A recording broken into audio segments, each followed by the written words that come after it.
Welcome back to Azure Striker Gunvolt. We now have 6 robot master Mavericks to go after, and we're just going to go in order here. Wonderful. There's no real... real... get an idea if we are fighting by the gleam of their eyes.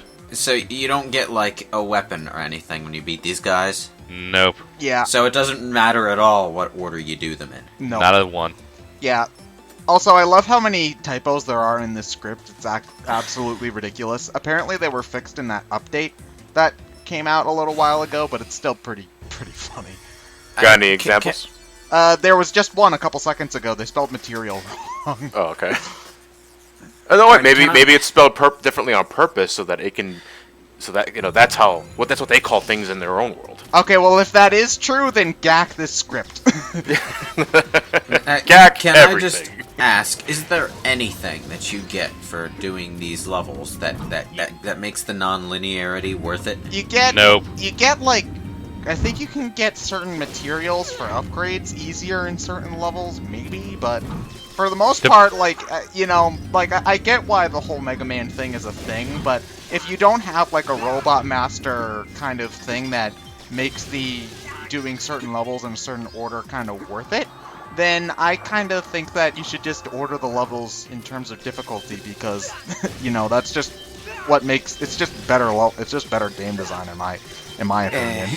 If there's one thing Prince of Persia 2008 taught me about non-linearity, it's that if non-linearity only exists to completely destroy any concept of a difficulty curve in the game, it's not going to be very good for the overall experience. Well, it doesn't hurt the experience in this case, yeah, I would but say. that was the main problem with Prince of Persia 2008, okay? You could go to any area you wanted, fight any boss in whatever fucking order you wanted, and the only thing that would change as you went through the game was that some of the other areas that you hadn't done yet would get little black tentacly things throughout the platforming sections that are supposed to provide, in massive quotation marks, additional difficulty by adding more obstacles. And they don't really do much in the way of that.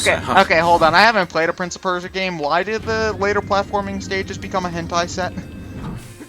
Huh? Tentacles. No. They black shadow tentacles because you're trying to stop Armin from breaking out or something, and he's God of Darkness or something. Well, Spike instant kill? Probably.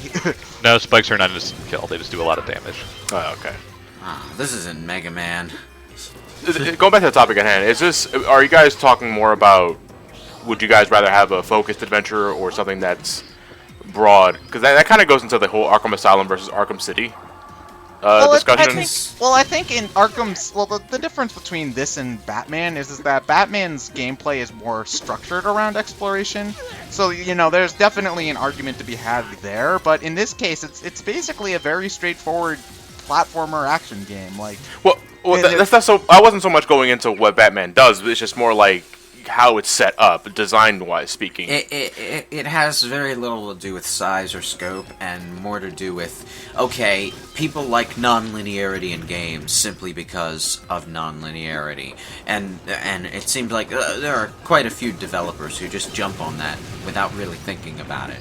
But non-linearity itself results in design compromises unless you structure it in certain ways, and if you just make a game non-linear for the sake of non-linear, you're probably going to wind up structuring the entire game as if every area in the game could be the first level you played.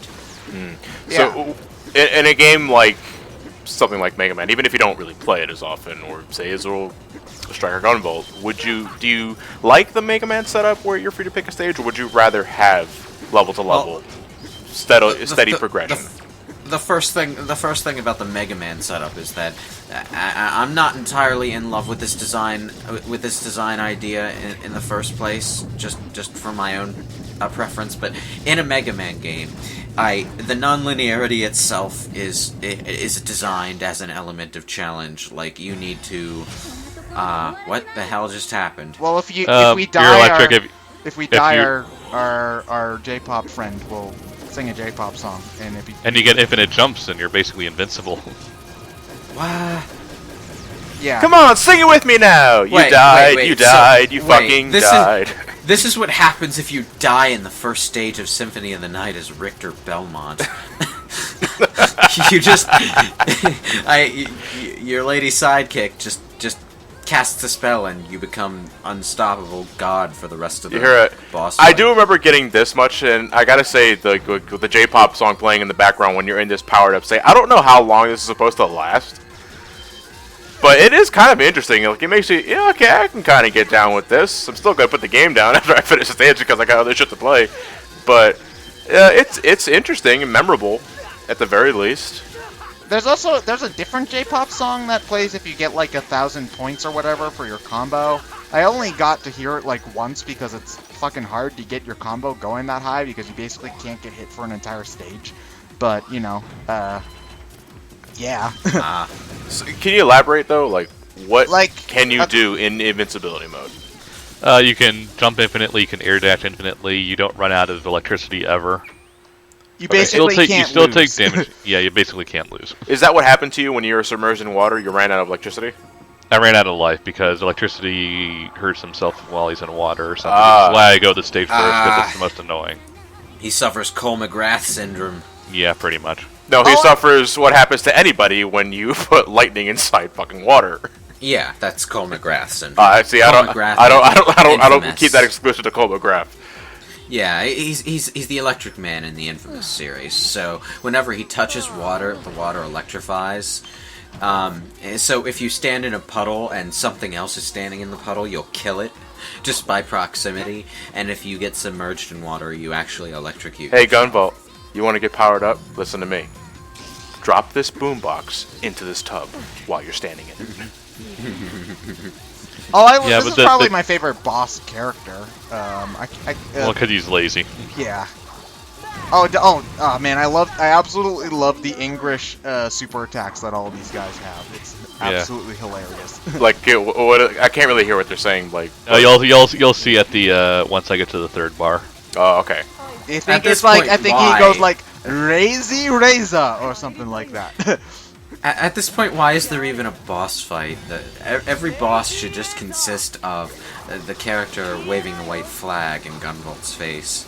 Well, although you don't get this every time you die. You have to talk to Jewel in the main menu first before going into a mission to activate it once. So there is a reason for talking to her. Okay. Yeah. All right. Don't forget to activate your I win button before going into the level. Why is the gack all laser called Lazy Laser? What? Because he's a slob, that's what, basically. Really? Doesn't look like one. Well, no, he's all like, man, I just wanted to play some Realms of Robocraft. Yeah, basically. He's basically... Man, I just want to electrocute myself and listen to some J-pop. Mission complete. Queer. You really can't help yourself to get into when you play enough of these games. And I somehow got 5 stars for that. What? Pronouncing all your L's as R's? It's just getting into English, because sometimes it's so fucking obvious. Like, it's a thing that I don't know exactly why exists in the first place. Like, if it's a Japanese developer a Japanese market specifically before being ported to the West... Because in Japan, English is kind of cool. Okay. It's so. I also think if this is not going to be a massive a massive hit, so they know that the people who are most likely going to be playing this game are people who are into Japanese stuff to begin with, so that they can expect it without being like, what the hell is that guy saying?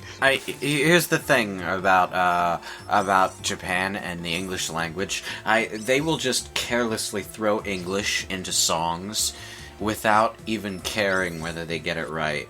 Like, they'll just be like a chunk of English in the lyrics. There are multiple reasons for that. So you mean like, wake something, reach out to the truth? I can't actually understand what else that singer is saying. No.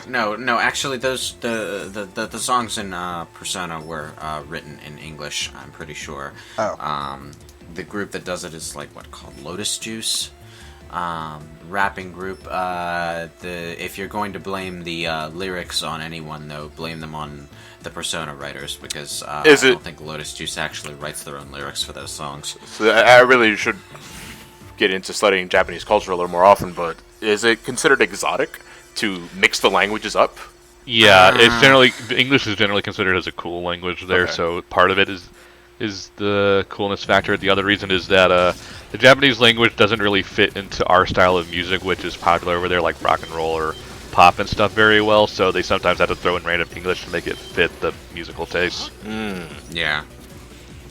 It's like lyrics in the Japanese language are great, but the lyric they don't work the same way as English lyrics. Yeah, it's just really weird for me because when I happen to really like a J-pop song or something that's primarily sung in Japanese, and then goes into English for a bit, and I'm singing along with it, I find myself,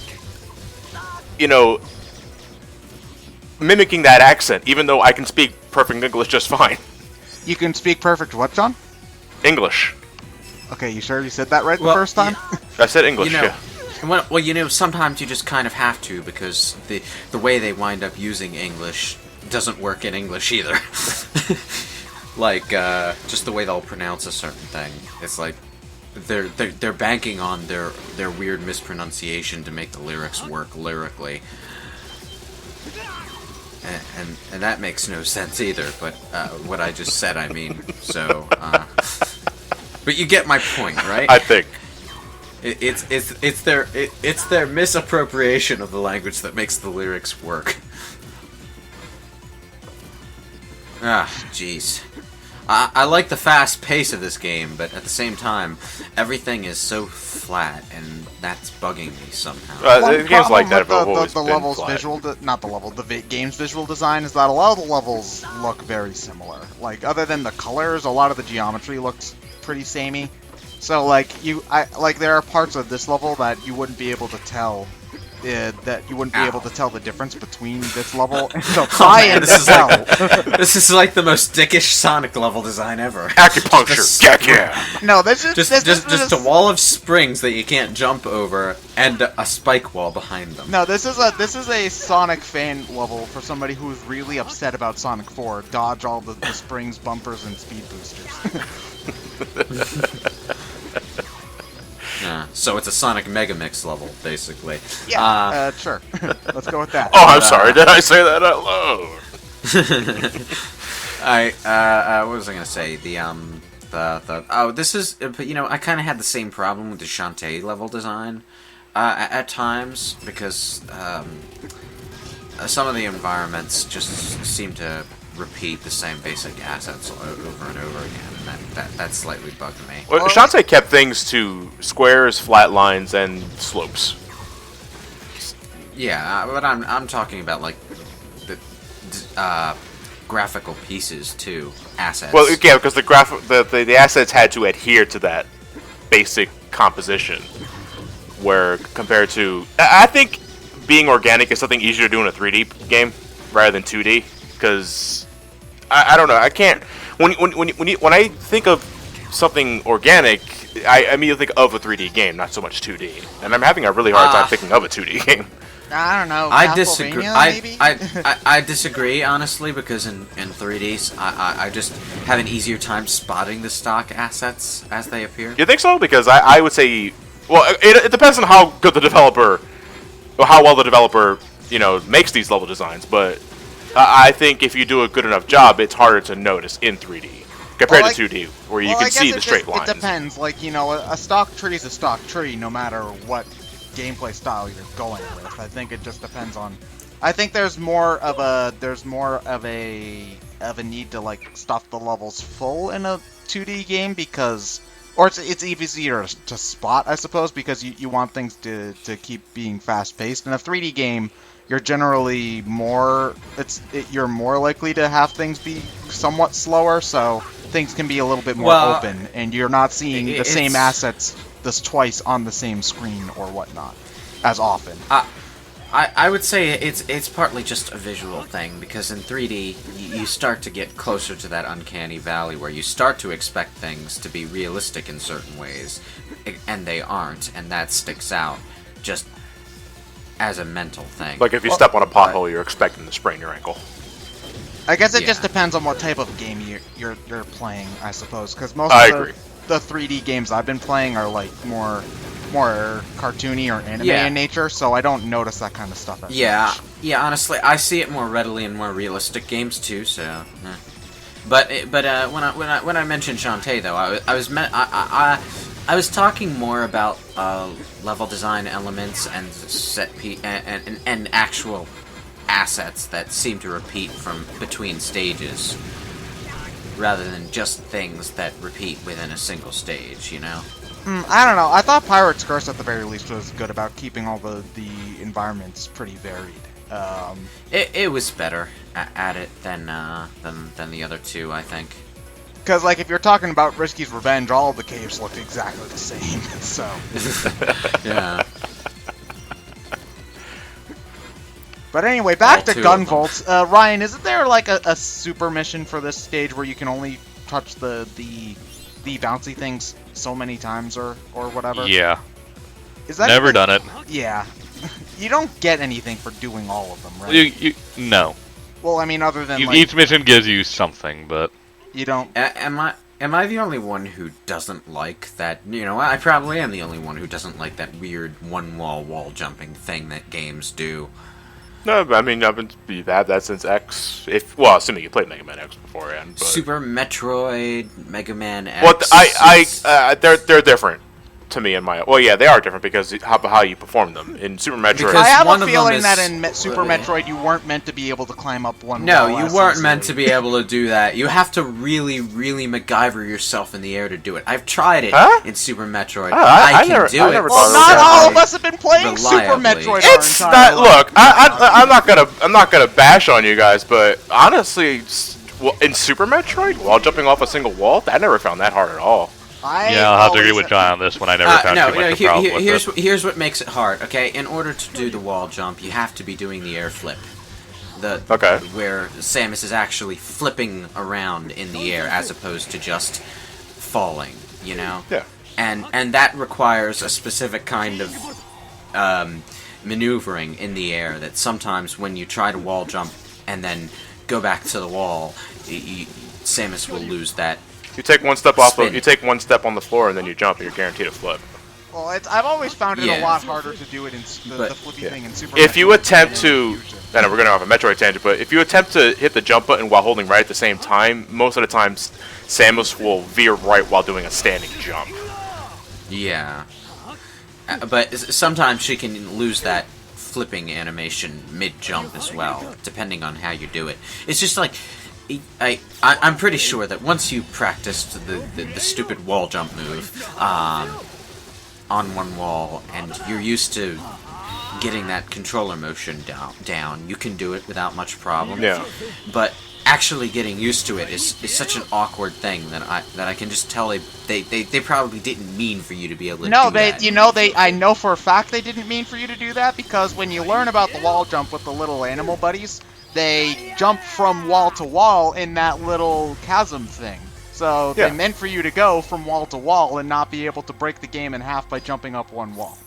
I disagree, because if they really didn't want me, because I can agree to an extent, but disagree also because in Fusion they attempted to fix that by making it impossible to shift in momentum quickly enough to go back to the same wall. But they bring it back in Zero Mission. They bring it back in Zero Mission because people complained that it wasn't there in Fusion. I think it can be a mistake that they take advantage of later. That's happened. Street Fighter did that. Comboing was a glitch.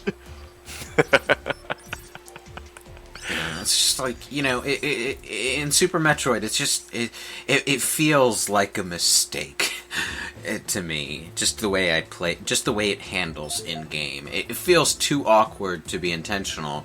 Like, you can tell it's intentional in Mega Man X because it's so intuitive to pull off. Yeah, to go back onto that, like wall jumping, for those that don't play X, it's different in X because all you gotta do is hold against the wall and just jump. and then Mega Man Yeah. will just automatically shift back to the wall. Yeah, it's very clearly there. Like, the fact that we can have an argument about it in terms of Super Metroid makes it how clear it's supposed to be a gameplay mechanic in X, because that's the only way to get out of that first chasm where they try to teach it to you. Yeah. So yeah. Unless there's some super secret long jump that we're not aware about. No, I don't think there is.